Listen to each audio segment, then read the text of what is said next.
All right, so let's get kicked in. So as I said, I'm going to do not a lot of slides. I'm going to present some really interesting information, and at the end, happy to have a Q&A on that and really get stuck into that. So at the end, we'll have plenty of time. All right. So, in terms of life purpose, what are you here to do? Soul signature frequency is the first thing to consider, and that is we have this. The first ring out is the what I call the soul signature frequency. The first way to answer this question is your greatest challenge is what you are here to solve. That's as simple as it gets.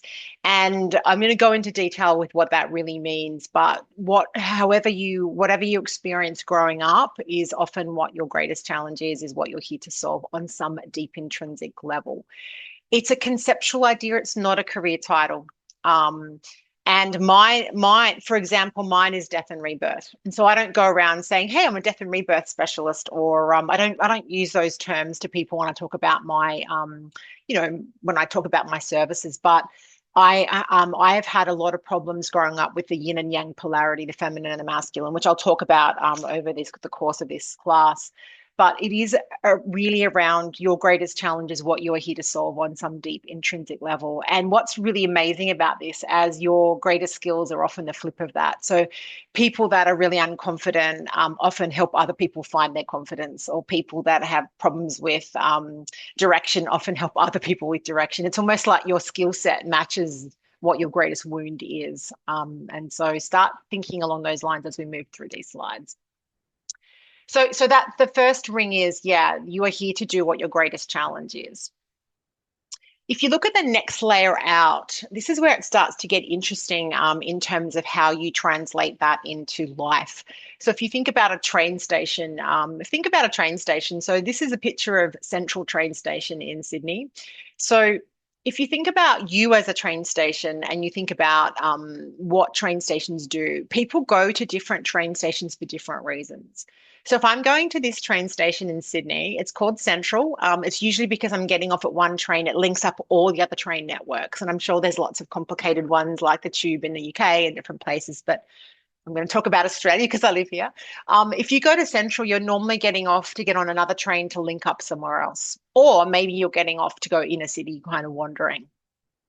If you go to this other train station called Chatswood in Sydney, there's a lot of high rises and there's a lot of shopping centres. So they have some of the biggest, shopping malls and centres in the Sydney area. So if I get off at Chatswood, I'm probably going to go shopping at one of those big shopping malls, or I'm going to visit a friend in a high-rise apartment. That's pretty much the reasons I might go to Chatswood. So when it comes to you, when someone gets off at your train station, what are they getting? That's the most simple thing to say. And it's not about a career or a title.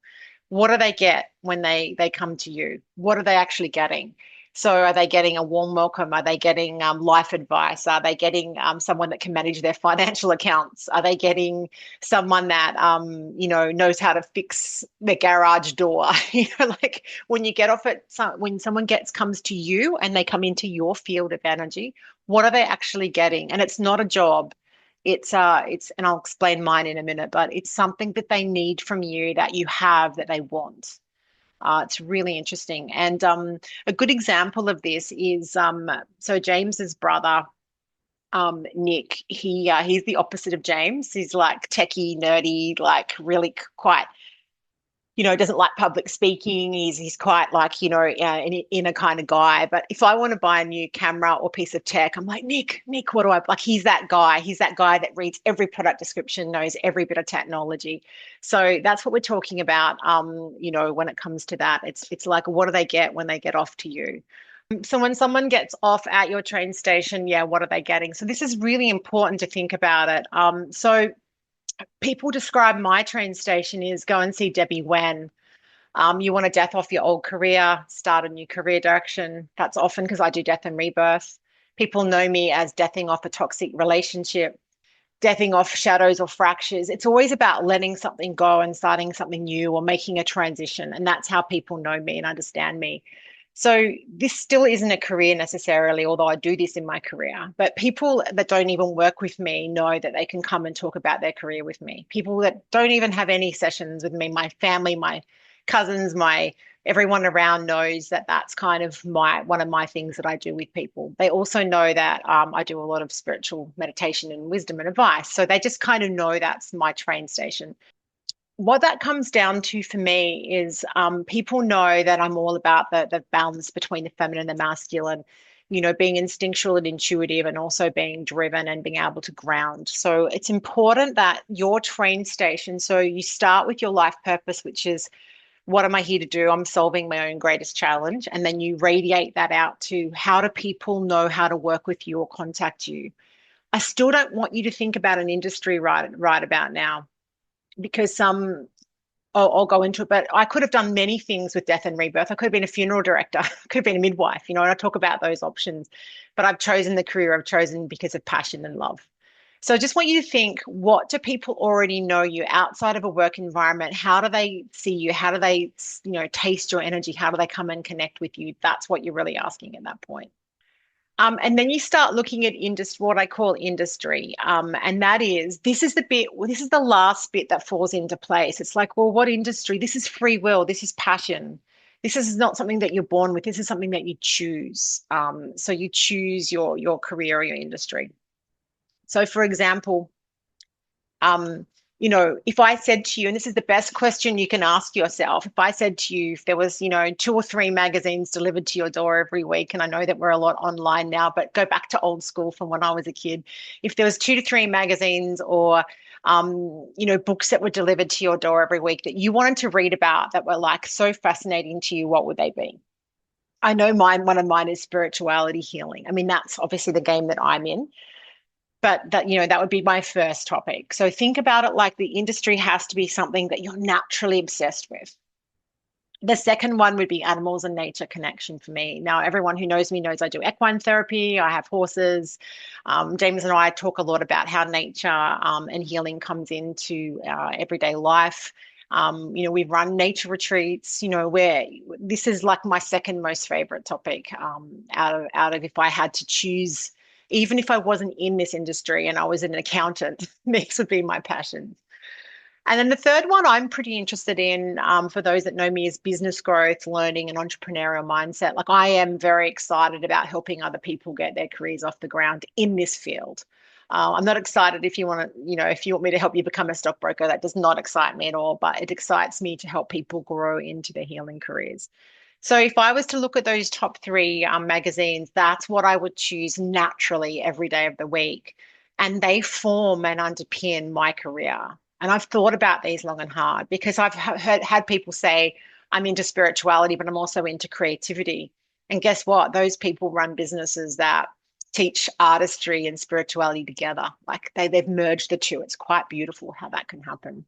So you're often a hybrid of those particular areas. So think about your top two or three, and how do you they'll almost help you niche your spiritual healing career, if that makes sense. What you're naturally excited to, because long after everyone's switched off from the day and left their day jobs, if you're excited about these topics, you'll be reading about them or getting into them or exploring them. That's kind of how it works. It's like, what's your natural interest? Because you get brilliant at your natural interest because you love it because it doesn't feel like work. The fourth part radiating out is lifestyle. And this is something that you answer at the end. It's almost the last question. It's like, where do you want to live? What hours do you want to work? Do you want to be employed, self-employed or not? Do you want to travel? I've got a client of mine that loves travel. So no, she's in the film industry, and so she said if there's a job that doesn't allow her to travel, she kind of gets really switched off. It's quite intrinsic to her that she travels. She loves getting out places. I like travel, but I'm not obsessed with it. So that's why I have a global school where I can stay in my home most of the time. I like travel. I'm just not obsessed about it. So it's really important. So I've chosen to live on a rural land with horses, and I want my own working hours and my own life. However, an earlier incarnation of me, when I was in my 20s getting into this work, I wanted to be in a city where it was all vibey and I could access lots of people. So you will evolve over time. So just remember that. But yeah, this is kind of what the fourth layer. So you can see building on those layers that the middle layer is like what your greatest challenge is. Your train station is what do people get when they come into you? What are your skills? What are you naturally good at? What do people want from you every day that you know that that's just who you are? We don't want to fight that. What industry, what are your favorite topics in all of the world? And then how do I want to work? And if you work through those four layers, the hardest one is the middle one. But if you work through those four layers, you end up really having this really cohesive, really beautiful career. So let's break it down a bit further. So this middle circle, you're always here to do what your greatest challenge is or was. Let's talk about how that relates to some people's careers. Some of the best people to coach alcoholics are rehabbed alcoholics. So that's a very direct translation. I was an alcoholic, now I help rehab other alcoholics. That's always, their challenge was addiction, now they help other people with addiction.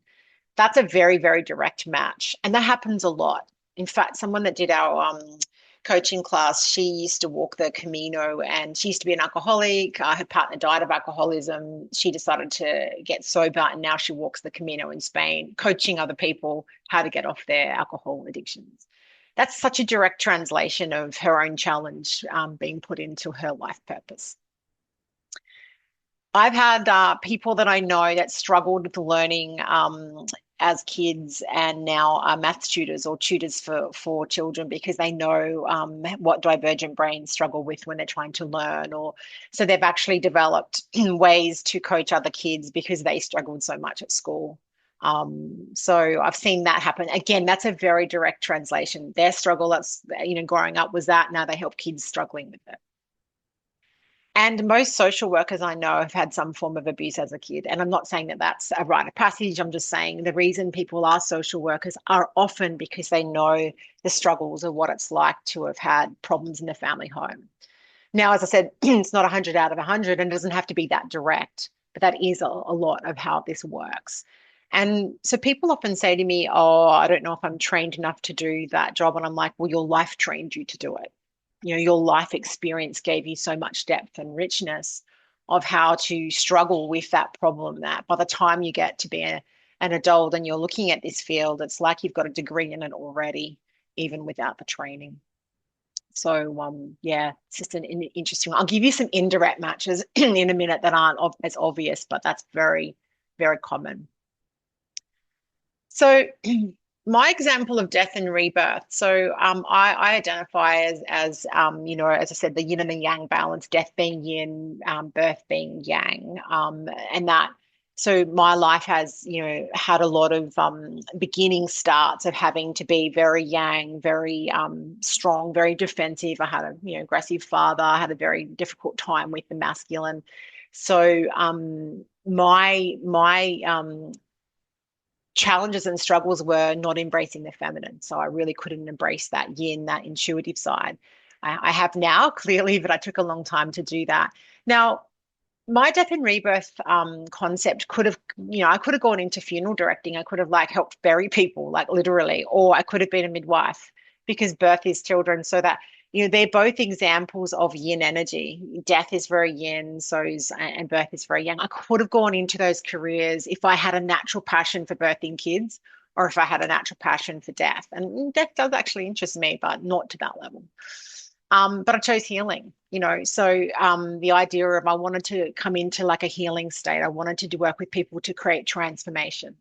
Now, it does help women transform having children, and it does, help people, in death, but that's the career I chose. So when you do your purpose, I want you to think, don't choose the obvious traditional one. Choose something that you just love that matches your concept of what you are. So the hardest thing you'll have to do for this particular class is to figure out what that middle circle is. What is the concept of you?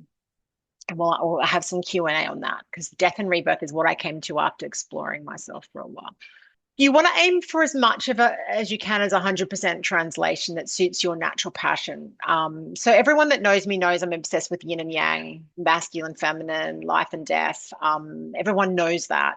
Everyone knows I'm obsessed with the king and the queen archetypes that knows me well, knowing that we have the king and queen in us. So people understand that about me and I know that about myself. So I've chosen to go into, an organization that does that. I've chosen to work with this kind of energy. So that's important to me. I love the balance of polarities. So this is just my translation for me. The closer you get to your natural passions combined with your childhood wounding, you will start to realize what your purpose is.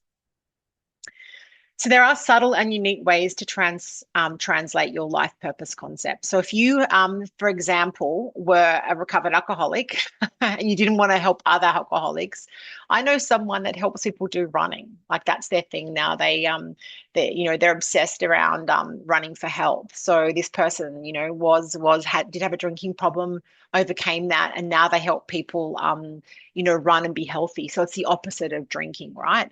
Healthy running, getting into your body. It's still quite an addictive tendency for that person, but it's a healthy addiction.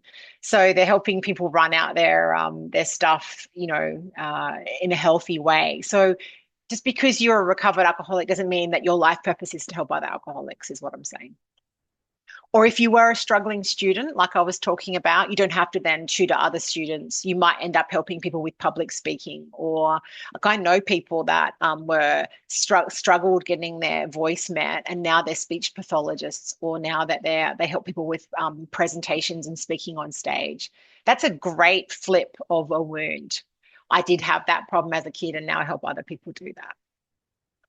Or someone that's had a lot of trauma in their youth. I've worked with people that have had a lot of trauma in their youth and they don't become social workers, but they've become people in the tech game and they love solving tech problems. They love creating order from chaos. So, if you think about youth trauma as a challenge, it's about coming out of chaos into healing, right? Well, instead of having to go in the healing industry, they've gone into an industry where they've done that with technology problems or chaos. Again, it doesn't have to be a direct correlation, but it has to match something that was your challenge. And I've done so many of these that by the time you get to this point, you'll realize that what you need to do as your purpose is a direct flip of what you struggle with. You can change vehicles over time, by the way. So if you choose a career early on in your life, which is a sort of a match, you might start off with an old car, upgrade to a family car, and then have like a luxury car. Like you can change vehicles, is what I'm saying. And I'll give you my example in a minute. But you might have started in a different career and you've like started to be more and more accurate with your translation as you go along. So, like I said, you can upgrade vehicles. You haven't got to stay in the same career forever. For example, after I got booted out of the corporate world, I started into healing sessions. And then I added spiritual coaching and started to go more into that area. And then I started to develop classes. So I had 2 classes running every week for years in Sydney. And then I started to do online programs and then I started doing retreats. So I moved away from just healing individually one to one. And then I started doing retreats and programs and getaways and things like that, and now we do global training online. So there is a translation and a moving through vehicles. I've still stayed in the same industry roughly, but I have changed what I'm doing in there. So don't have that fixed state of if you've found something that you think you're here to do, just remember it will evolve as you evolve. And it may even evolve into slightly different industries. I have seen people, start in the healing industry and then evolve into human resources, and they've taken those skills with them, or public speaking, or whatever that is. So don't be limited, but just remember you will evolve. And you've probably evolved already in your life through different careers, and they're all meaningful, and you'll bring them all with you as skills. The other thing I want to remind you is, and this is in my coaching class, your shadows are like breadcrumbs to your karma, meaning your personal struggles will tell you what your purpose is if you really look hard enough at them. They're like little breadcrumbs. So every time you've got a challenge, especially as a kid, but going through life, every time you've got a challenge, it's like it's course correcting you. Learn this, now learn that. And then if you start to actually consider what you're learning and what's actually challenging you, you'll realize that it's leading you closer to your purpose. It's because it's like the universe is constructing a field of energy that's guiding you through. And it's not fatalistic. We have free choice, we have free will. It's not like we're fated to do one thing, but It definitely starts to guide you. And I look at all the points in my career of how things have like shifted me in different ways. And I definitely realize and know that every time I come up against resistance, it is trying to flick me back on my path. So it is important to remember resistance is part of your life purpose key. So your evolutionary path is sparked and triggered by all the shadow experiences that happened to you. So don't ignore them as and think, oh, that was just an awful thing that happened to me. It is actually a pathway to show us how we're, evolving into our higher self and how we move through life. And when you relate that back to purpose, and you lean in to those experiences and those difficulties, when you lean into that, you end up becoming so clear on your purpose, and you start realizing that these things have been constructed to kind of narrow in for you. Now, one of the things that people ask me is, well, what if I know my purpose, but I don't want to do it as my career? That's okay too, right? Like if you decide you want to separate them and your life purpose is slightly different to your day-to-day money working life, that's okay. But to me, it's not as satisfying. Like, why wouldn't you make them both? To me, I feel like that's dualistic. However, that is also okay.